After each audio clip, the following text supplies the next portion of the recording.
जाण्याचा वाटा मोकळ्या होत्या. आमचा स्वातंत्र्य पक्ष होता. कदाचित आम्ही अनेक पक्षाजवळ जाऊन तिथे आम्ही आमचं स्थान निर्माण करता आलं असतं, पण आम्हाला एकनाथजी शिंदेच खऱ्या अर्थाने मर्द वाटले, त्याच्याशिवाय दुसरा मर्द नाही. म्हणून आम्ही शिवसेनेच्या वाट्याला इथे आलो.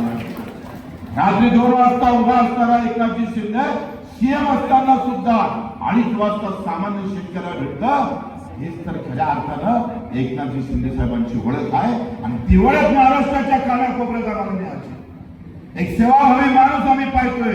शेवटच्या टोकापर्यंत त्याचा आवाज, त्याचा स्वभाव, त्याची प्रामाणिकता, त्याचं व्यक्तिमत्व देण्याचं काम आम्हाला करावं लागणार.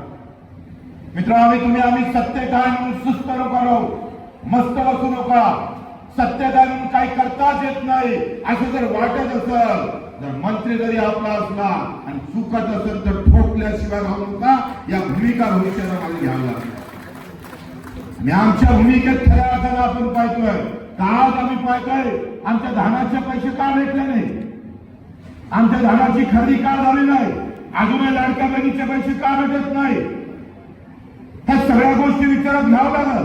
तर कोणता तरी इथेनॉलचा प्रकल्प आला, तो आमच्या पाण्याला जर शेतकऱ्याच्या पाण्याला